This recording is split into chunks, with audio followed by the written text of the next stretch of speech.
Hi friends, ನಮಸ್ಕಾರ. ಎಲ್ಲರೂ ಹೇಗಿದ್ದೀರಾ? ವೆಲ್ಕಮ್ ಟು ಮೈ ಚಾನಲ್ ಗೃಹಿಣಿ ಲೋಕ. ಆಫ್ಟರ್ ಲಾಂಗ್ ಟೈಮ್ ಅಂದರೆ ಆಲ್ಮೋಸ್ಟ್ 6 ಮಂತ್ಸ್ ಆಗಿದೆ, 197 ಡೇಸ್ ಆಗಿದೆ. ಎವ್ರಿ ಡೇ ವೈ ಟಿ ಸ್ಟುಡಿಯೋಗೆ ಬಂದುಬಿಟ್ಟು ವಿಡಿಯೋನ ನೋಡ್ತಾ ಇದೆ. ಇನ್ನೂ ಕೂಡ 6 ತಿಂಗಳು ಗ್ಯಾಪ್ ಆಗಿ ವಿಡಿಯೋಸ್ನ ಹಾಕಿಲ್ಲ ಅಂದರು ಇನ್ನೂ ಕೂಡ ಕಮೆಂಟ್ಸ್ಗಳು ಬಿಟ್ಟಿಲ್ಲ. ಎಷ್ಟು ಜನ ಓಲ್ಡ್ ವೀಡಿಯೋಸ್ಗಳನ್ನ ನೋಡಿ ಕಮೆಂಟ್ಸ್ಗಳನ್ನ ಹಾಕ್ತಿದ್ದೀರಾ. ಸಾಧ್ಯ ಆದಷ್ಟು ರಿಪ್ಲೈ ಮಾಡಿದೆ, ಆದರೆ ಎಲ್ರಿಗೂ ರಿಪ್ಲೈ ಮಾಡೋಕ್ಕೆ ಆಗಲಿಲ್ಲ. ನಾನು ಅದಕ್ಕೆ ಸಾರಿ ಕೇಳ್ತೀನಿ. ಇನ್ನೂ ಫೇಸ್ಬುಕ್ಕಲ್ಲಿ ಕೂಡ ಹಳೆ ವೀಡಿಯೋಸ್ಗಳಿಗೆ ತುಂಬ ರೆಸ್ಪಾನ್ಸ್ ಬರ್ತಾಯಿದೆ. ನಂಬರ್ನ ಹುಡ್ಕೊಂಡು ಫೋನ್ ಕೂಡ ಮಾಡಿದ್ದೀರಾ. ನಿಜ ಹೇಳ್ತೀನಿ, ನಿಮ್ಮನ್ನ ಒಂದು ರೆಸ್ಪಾನ್ಸ್ ನೋಡಿದ್ರೆ ನನಗೆ ಈ ವಿಡಿಯೋನ ಕಂಟಿನ್ಯೂ ಮಾಡಬೇಕಂತ ಎಷ್ಟು ಅನ್ನಿಸ್ತಾಯಿತ್ತು ಅಂದರೆ, ಬಟ್ ಕಾರಣಾಂತರಗಳಿಂದ ಅಂದರೆ ಈಗ ಮಕ್ಳಿಗೆ ಎಕ್ಸಾಮ್ ನಡೀತಾಯಿತ್ತು, ಅದಾದಮೇಲೆ ಸಮ್ಮರ್ ಹಾಲಿಡೇಸ್ ಸ್ಟಾರ್ಟ್ ಆಯಿತು. ಒಂದು ರೀತಿ ಓವರಾಲಾಗಿ ಬ್ಯುಸಿ ಆಗಿಬಿಟ್ಟೆ. ನಾನು ಕೂಡ ಬೇರೆ ಕೆಲಸ ಮಾಡ್ತಾಯಿದ್ದೀನಿ ಇವಾಗ, ಬೆಳಗ್ಗೆಯಿಂದ ಸಂಜೆವರೆಗೂ ವರ್ಕ್ ಫ್ರಮ್ ಹೋಮು. ನನಗೇನಾಗ್ತಾಯಿದೆ ಅಂದರೆ ಟೈಮೇ ಸಾಕಾಗ್ತಿಲ್ಲ. ಬಟ್ ನಿಮ್ಮ ಒಂದು ಕಮೆಂಟ್ಸ್ನ ನೋಡಿದ್ರೆ ನಿಜ ಹೇಳ್ತೀನಿ, ಇತ್ತೀಚೆಗೆ ಯೂಟ್ಯೂಬ್ ಅವ್ರು ದುಡ್ಡು ಕೂಡ ಜಾಸ್ತಿ ಪೇ ಮಾಡ್ತಾಯಿಲ್ಲ. ಆದರೆ ಕಮೆಂಟ್ಸ್ಗಳು ನೋಡಿದಾಗ ಅನಿಸುತ್ತೆ ದುಡ್ಡುಗೋಸ್ಕರನೇ ಕೆಲಸ ಮಾಡಬೇಕಾ ಅಂತ. ಸೊ ಹಾಗಾಗಿ ಇಲ್ಲ, ನಾನು ಸಾಧ್ಯ ಆದಷ್ಟು ವಿಡಿಯೋಗಳನ್ನ ಅಪ್ಲೋಡ್ ಮಾಡೋಣ, ನಿಮ್ಮ ಜೊತೆ ಟಚ್ಚಲ್ಲಿ ಇರೋಣ ಅಂದ್ಬಿಟ್ಟು ವಿಡಿಯೋನ ಅಪ್ಲೋಡ್ ಮಾಡ್ತಾಯಿದ್ದೀನಿ. ಸಾಧ್ಯ ಆದಷ್ಟು ಅದನ್ನು ಬರ್ದು ಮಾಡ್ಕೊಂಡಿದ್ದೀನಿ. ನಾನು ನಿಮಗೆ ಆ ವಿಡಿಯೋಗಳನ್ನ ಇನ್ಮೇಲೆ ರೆಗ್ಯುಲರಾಗಿ ಅಪ್ಲೋಡ್ ಮಾಡಬೇಕು ಅಂತ ಅಂದ್ಕೊಂಡಿದ್ದೀನಿ, ಟ್ರೈ ಮಾಡ್ತೀನಿ. ಇವತ್ತು ಈ ವಿಡಿಯೋದಲ್ಲಿ ಒಂದು ಮುಖ್ಯವಾದ ವಿಷಯದ ಬಗ್ಗೆ ನಿಮ್ಗೆ ತಿಳಿಸ್ಕೊಡ್ತೀನಿ. ಮೇ ಬಿ ನಾನು ಯೂಟ್ಯೂಬ್ ಸ್ಟಾರ್ಟ್ ಮಾಡಿದ್ಮೇಲೆ ಆ ವಿಷಯದ ಬಗ್ಗೆ ನಾನು ನಿಮಗೆ ಹೇಳೇ ಇಲ್ಲ ಅನಿಸುತ್ತೆ. ನಾನು ಚೆಕ್ ಮಾಡಿದೆ, ಸಾಧ್ಯ ಆದಷ್ಟು ಆ ವಿಷಯ ಬಂದಿಲ್ಲ ಅಂದ್ಕೋತೀನಿ. ಯಾರೇ ಆಗಲಿ, ನಾನು ಯೂಶ್ವಲಿ ವಿಡಿಯೋಗಳಲ್ಲಿ ತುಂಬ ಮುಖ್ಯವಾಗಿ ನಾನು ತಿಳಿಸ್ಕೊಡೋದೇನಪ್ಪ ಅಂದರೆ ಫೈನಾನ್ಷಿಯಲಿ ಪ್ರಾಬ್ಲಮ್ಸ್ ಇರೋದು, ಅಥವಾ ಯಾವ ರೀತಿ ಮನೆಯಲ್ಲಿ ಒಂದು ಮನಿ ಫ್ಲೋನ ಜಾಸ್ತಿ ಮಾಡ್ಕೊಳ್ಬೋದು ಅನ್ನೋದ್ರ ಬಗ್ಗೆ ಜಾಸ್ತಿ ತಿಳಿಸ್ಕೊಡ್ತೀನಿ. ಸೊ ಅದೇ ಪ್ರಕಾರ ಇವತ್ತು ಒಂದು ಇಂಪಾರ್ಟೆಂಟ್ ವಿಷಯನ ನಿಮಗೆ ಹೇಳ್ತಾ ಇದ್ದೀನಿ. ಯಾವುದಪ್ಪ ಅದು ಅಂದರೆ ಆಮೆ ಬಗ್ಗೆ. ಎಲ್ಲರೂ ಕೇಳಿರ್ಬೋದು, ಬಟ್ ಕೆಲವರು ಅದನ್ನು ಅಷ್ಟು ಸೀರಿಯಸ್ಸಾಗಿ ಕೂಡ ತೊಗೊಂಡಿರೋದಿಲ್ಲ. ಇದನ್ನು ನಾನು ಇವನು ಕಾಲೇಜಸ್ ಅಂದರೆ ಇಂಜಿನಿಯರಿಂಗ್ ಓದ್ತಾ ಇದ್ದಾಗ ನನ್ನ ಫ್ರೆಂಡ್ ಮನೇಲಿ ಕೂಡ ನಾನು ಇದನ್ನು ನೋಡಿದ್ದೆ. ಬಟ್ ಆವಾಗ ನಾನು ಕೇಳಿದ್ದೆ, ಬಟ್ ಅವ್ರು ಹೇಳಿದ್ದು ನನಗೇನು ಅಷ್ಟು ಸೀರಿಯಸ್ಸಾಗಿ ತೊಗೊಂಡಿಲ್ಲ. ಬಟ್ ಏನೇ ಆದರೂ ನಮ್ಮನ್ನ ಒಂದು ಬಂದಾಗ ಅಂದರೆ ನಾವು ಅದನ್ನು ನೋಡಿದಾಗಲೇ ತಾನೇ ಅದ್ರದ್ದು ವ್ಯಾಲ್ಯೂ ಗೊತ್ತಾಗುತ್ತೆ ಅಂತಾರಲ್ಲ, ಅದೇ ಥರ ನಾನು ಇದನ್ನು ಎಕ್ಸ್ಪೀರಿಯನ್ಸ್ ಮಾಡಾದಮೇಲೆ ನಿಮಗೆ ಕ್ಲಿಯರಾಗಿ ಹೇಳ್ಬೋದು ಅಂತ ಅದನ್ನ ಧೈರ್ಯ ಬಂತು, ನಂಬಿಕೆ ಬಂತು. ಸೊ ಹಾಗಾಗಿ ವಿಷಯನ ನಿಮಗೆ ತಿಳಿಸ್ಕೊಡ್ತಾ ಇದ್ದೀನಿ. ಸೊ ಇಂಟ್ರೊಡಕ್ಷನ್ ವಿಡಿಯೋನೇ 2 ಮಿನಿಟ್ಸ್ ಆಗೋಯ್ತು, ಸಾರಿ. ಬನ್ನಿ ವಿಷಯನ ತಿಳ್ಕೊಳ್ಳೋಣ.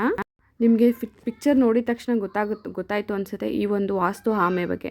ಆದರೆ ಕೆಲವ್ರಿಗೆ ಇದನ್ನು ಯಾವ ರೀತಿ ಮನೇಲಿ ಇಡಬೇಕು, ಯಾವ ರೀತಿ ಆಮೆನ ಆಯ್ಕೆ ಮಾಡ್ಕೋಬೇಕು, ಜೊತೆಗೆ ಯಾವ ರೀತಿ ಅದನ್ನು ಪೂಜೆ ಮಾಡಬೇಕು, ತುಂಬ ಇಂಪಾರ್ಟೆಂಟಾಗಿ ಯಾವ ದಿಕ್ಕಿಗೆ ಈ ಒಂದು ಆಮೆನ ಮುಖ ಮಾಡಿ ಇಡಬೇಕು ಅನ್ನೋದು ತುಂಬ ಇಂಪಾರ್ಟೆಂಟ್. ಯಾಕಂದರೆ ಈ ಒಂದು ವಾಸ್ತು 100% ವರ್ಕ್ ಆಗುತ್ತೆ. ನಾವು ಇದನ್ನು ಮನೆಯಲ್ಲಿ ಕರೆಕ್ಟಾಗಿ ಇದನ್ನು ಫಾಲೋ ಮಾಡ್ಕೊಂಡು ಬಂದರೆ, ಈ ಒಂದು ಶಾಸ್ತ್ರವನ್ನು ನಮ್ಮ ಮನೆಯಲ್ಲಿ ಒಂದು ಹಣದ ಅರಿವು ಅನ್ನೋದು ಹೆಚ್ಚಾಗುತ್ತೆ. ಯಾರಿಗಿರಲ್ಲ ಮನೇಲಿ, ಎಷ್ಟು ದುಡಿತಾರೆ, ಆದರೆ ಪಾಪ ಎಲ್ಲರೂ ದುಡಿತಾರೆ, ಚೆನ್ನಾಗಿ ದುಡಿತಾರೆ, ಆದರೆ ಅಮೌಂಟ್ನ ನಿಲ್ಸೋಕ್ಕೆ ಆಗೋದಿಲ್ಲ. ಅಂದರೆ ಖರ್ಚುಗಳು ಹೆಚ್ಚಾಗ್ತಾ ಇರುತ್ತೆ. ಈ ಮಂತು ನಾವು 10,000 ಹೆಚ್ಚಾಗಿ ದುಡಿದಿದ್ದೀವಿ ಅಂದರೆ 10,000ಕ್ಕೆ ಖರ್ಚು ಏನಾದ್ರು ಒಂದು ರೆಡಿ ಇರುತ್ತೆ. ಆ ರೀತಿಯಾದ ಪ್ರಾಬ್ಲಮ್ಸ್ಗಳನ್ನ ಪ್ರತಿಯೊಬ್ಬರು ಫೇಸ್ ಮಾಡ್ತಿರ್ತಾರೆ. ಆ ಒಂದು ಪ್ರಾಬ್ಲಮ್ಸ್ಗಳನ್ನ ನಾವು ಎಂಡ್ ಮಾಡಬೇಕು ಅಂದರೆ ಕೆಲವೊಂದು ವಾಸ್ತುಶಾಸ್ತ್ರಗಳನ್ನ ನಂಬಲೇಬೇಕಾಗತ್ತೆ.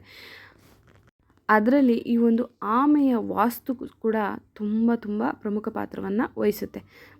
ಹಾಗಾದರೆ ಈ ಒಂದು ಆಮೆನ ನಾವು ಯಾವ ರೀತಿ ತಗೋಬೇಕು, ಯಾವ ಆಮೆನ ತಗೋಬೇಕು ಅಂತ ನೋಡೋದಾದರೆ, ನೀವು ಈ ಒಂದು ಕಂಚಿನ ಥರ ತಾಮ್ರದ್ದು ಬೇಡ, ಕಂಚಿಂದು ಆದಷ್ಟು ಆಮೆಯನ್ನು ನೀವು ಸೆಲೆಕ್ಟ್ ಮಾಡ್ಕೊಳ್ಳಿ. ಅಥವಾ ಸ್ಫಟಿಕ ಆಮೆ ಬರುತ್ತೆ, ಈ ರೀತಿಯಾದ ಸ್ಫಟಿಕ ಆಮೆ ಕಂಪೇರ್ಡ್ ಟು ಕಂಚಿನ ಆಮೆಗಿಂತ ಸ್ಫಟಿಕ ಆಮೆ ವಾಸ್ತು ಪ್ರಕಾರ ತುಂಬ ತುಂಬ ಅದ್ಭುತವಾದ ಲಾಭಗಳನ್ನ ತಂದುಕೊಡುತ್ತೆ.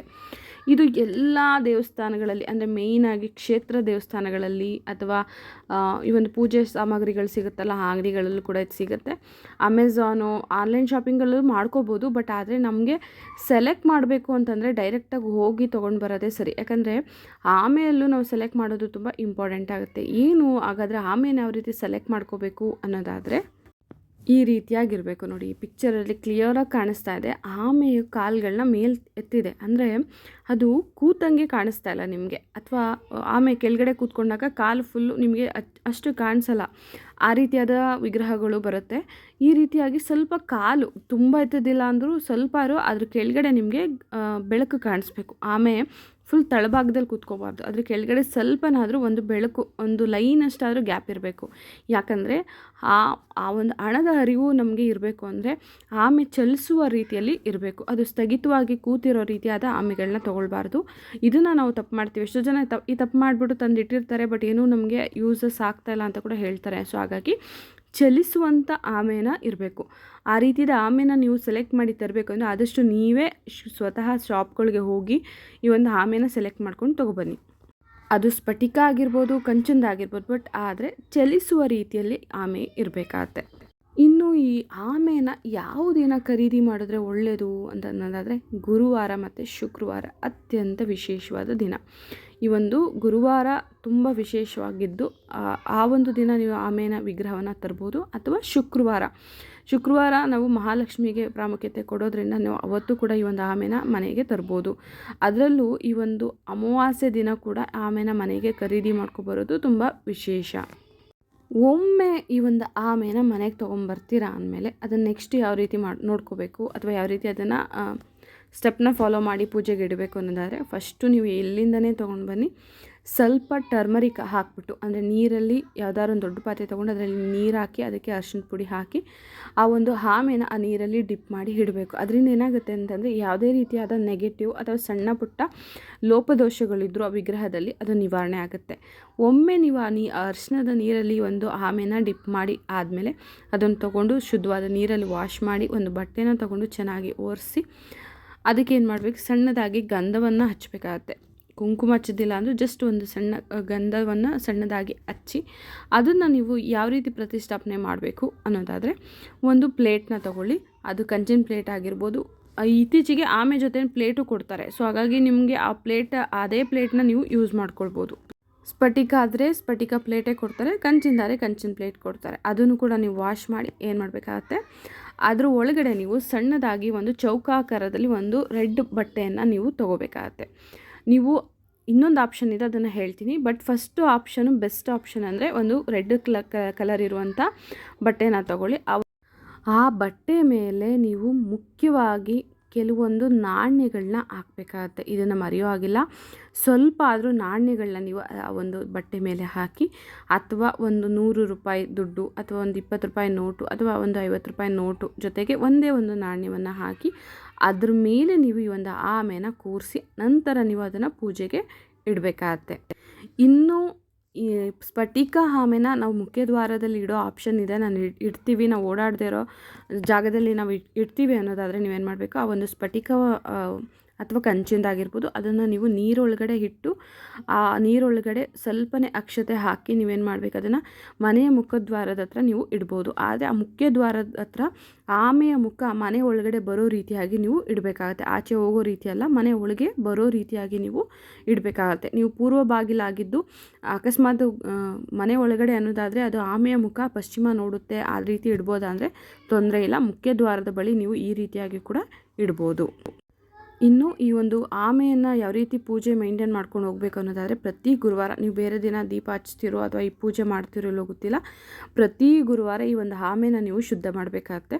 ನೀರಲ್ಲಿಟ್ಟಿರೋರು ನೀರು ಚೇಂಜ್ ಮಾಡಿ ಅದಕ್ಕೆ ಅಕ್ಷತೆ ಮತ್ತು ಬೇರೆ ಹಾಕಿ ಅದಕ್ಕೆ ಪ್ರತಿಷ್ಠಾಪನೆ ಮಾಡಬೇಕು. ಪ್ಲೇಟಲ್ಲಿಟ್ಟಿರೋರು ಕೂಡ ಈ ಒಂದು ಆಮೆನ ತೆಗೆದು ಮತ್ತು ಸ್ವಚ್ಛ ಮಾಡಿ ಅದೇ ಪ್ರಕಾರ ಬಟ್ಟೆನೂ ಕೂಡ ಸ್ವಚ್ಛ ಮಾಡಿ, ಅಥವಾ ಬೇರೆ ಇನ್ನೊಂದು ಬಟ್ಟೆ ಇದ್ದರೆ ಅದೇ ಬಟ್ಟೆ ಹಾಕಿ ನೀವು ಅದ್ರ ಮೇಲೆ ಮತ್ತೆ ಕಾಯಿನ್ಗಳನ್ನ ಹಾಕಿ ಮತ್ತೆ ಆಮೆನ ಪ್ರತಿಷ್ಠಾಪನೆ ಮಾಡಿ ನೀವು ಪೂಜೆಗೆ ಬಳಸ್ಬೋದು. ಈ ರೀತಿಯಾಗಿ ಆಮೆನ ಮನೆಯಲ್ಲಿ ಪ್ರತಿಷ್ಠಾಪನೆ ಮಾಡಿ ನೋಡಿ, ಖಂಡಿತ ನಿಮಗೆ ಕೆಲವೇ ದಿನಗಳು ಅಂದರೆ ಈ ಒಂದು ಅಮಾವಾಸ್ಯೆ ಇಟ್ಟರೆ ಮುಂದಿನ ಅಮಾವಾಸ್ಯೆ ಒಳಗಡೆ ನಿಮಗೆ ಖಂಡಿತ ಒಂದು ಪಾಸಿಟಿವ್ ಆದ ಬೆಳವಣಿಗೆಗಳು ನಿಮಗೆ ಕಾಣಿಸುತ್ತೆ. ಅದರಲ್ಲೂ ನಮಗೆ ಬಂದಂಥ ಮೊದಲ ಸ್ಯಾಲ್ರಿಯಲ್ಲಿ ನೀವು ಹಣವನ್ನು ತಂದು ಆಮೆಯ ಹತ್ರ ಇಡೋದ್ರಿಂದ ಆ ಒಂದು ಸ್ಯಾಲ್ರಿ ಅಥವಾ ಆ ಒಂದು ದುಡ್ಡು ಹೆಚ್ಚಾಗಿ ಖರ್ಚಾಗದಲ್ಲದೆ ನಿಮ್ಮ ಕೈಯಲ್ಲಿ ಖಂಡಿತ ಉಳ್ಕೊಳ್ಳುತ್ತೆ. ಈ ಒಂದು ಟಿಕ್ಸ್ನ ಅಥವಾ ಈ ಒಂದು ವಾಸ್ತುಶಾಸ್ತ್ರವನ್ನು ನಿಮ್ಮ ಮನೆಯಲ್ಲೂ ಫಾಲೋ ಮಾಡಿ, ಖಂಡಿತ ನಿಮ್ಮ ಮನೆಯಲ್ಲಿ ಎಲ್ಲ ರೀತಿಯಾದ ಒಳ್ಳೆಯದು ಆಗುತ್ತೆ. ಈ ರೀತಿಯಾದ ಎಷ್ಟೋ ವಿಷಯಗಳನ್ನ ನಾನು ಕಲೆಕ್ಟ್ ಮಾಡ್ಕೊಂಡಿದ್ದೀನಿ. ಇವಾಗ ವಿಡಿಯೋ ಮಾಡೋಕ್ಕಾಗಿಲ್ಲ ಅಂದ್ರೂ ಆ ವಿಷಯಗಳನ್ನ ನಾನು ಬರೆದಿಟ್ಕೊಂಡಿದ್ದೀನಿ. ಯಾರ ಹತ್ರ ನಾನು ತಿಳ್ಕೊಂಡಿರ್ತೀನೋ ಆ ವಿಷಯಗಳನ್ನ ನಾನು ನೋಟ್ ಮಾಡಿ ಮಾಡ್ಕೊಡ್ತೀನಿ. ಇದು ನಾನು ಯೂಶ್ವಲಿ ಮಾಡೋದು. ಸೊ ಆ ಎಲ್ಲ ವಿಷಯಗಳನ್ನ ನಿಮಗೆ ಸಾಧ್ಯ ಆದಷ್ಟು ತಿಳಿಸ್ಕೊಡ್ತಾ ಹೋಗ್ತೀನಿ. ಇನ್ನು ಲಕ್ಷ್ಮೀ ಹಬ್ಬ ಕೂಡ ಹತ್ರ ಬರ್ತಾ ಇದೆ. ಲಕ್ಷ್ಮೀ ಹಬ್ಬದ ಬಗ್ಗೆನೂ ಕೂಡ ಕಂಪ್ಲೀಟ್ ಡೀಟೇಲ್ಸ್ನ ತಿಳಿಸ್ತಾ ಬರ್ತೀನಿ. ದಯವಿಟ್ಟು ನಿಮ್ಮ ಸಪೋರ್ಟ್ ಬೇಕು. ಯಾಕಂದರೆ 6 ತಿಂಗಳಾದಮೇಲೆ ಮತ್ತೆ ವಿಡಿಯೋ ಅಪ್ಲೋಡ್ ಮಾಡಿದ್ದೀನಿ. ಮತ್ತು ನಾನೇ ಯೋಚನೆ ಮಾಡ್ತಾಯಿದ್ದೀನಿ ವ್ಯೂಸ್ ಆಗುತ್ತಾ ಅಥವಾ ಜನ ರೆಸ್ಪಾನ್ಸ್ ಮಾಡ್ತಾರಾ ಅಂತ. ನಿಮ್ಮ ರೆಸ್ಪಾನ್ಸ್ ಮೇಲೆ ನಾನು ವೀಡಿಯೋಸ್ಗಳನ್ನ ಅಪ್ಲೋಡ್ ಮಾಡೋಕ್ಕೆ ಸ್ಫೂರ್ತಿ ಅನ್ನೋದು ಸಿಗುತ್ತೆ. ದಯವಿಟ್ಟು ವಿಡಿಯೋಗಳನ್ನ ಅಪ್ಲೋಡ್ ಮಾಡಿ. ಹೊಸ್ದಾಗಿ ಚಾನಲ್ಗೆ ಬಂದಿದ್ದರೆ ಸಬ್ಸ್ಕ್ರೈಬ್ ಮಾಡಿ. ಎಷ್ಟೋ ಜನ ಕಮೆಂಟ್ ಮಾಡಿ ಬೇಜಾರು ಮಾಡ್ಕೊಂಡಿರೋರು ಬೇಜಾರು ಮಾಡ್ಕೋಬೇಡಿ. ನೆಕ್ಸ್ಟ್ ಯಾವುದೇ ಕಮೆಂಟ್ಸ್ಗೆ ನಾನು ರಿಪ್ಲೈ ಮಾಡ್ತೀನಿ. ಇದೇ ರೀತಿಯಾಗಿ ಚಾನಲ್ನ ನೋಡಿ ಸಪೋರ್ಟ್ ಮಾಡಿ ಅಂತ ಕೇಳ್ತಾ ವಿಡಿಯೋನ ಮುಗಿಸ್ತಾ ಇದ್ದೀನಿ. ಧನ್ಯವಾದಗಳು. Thank you.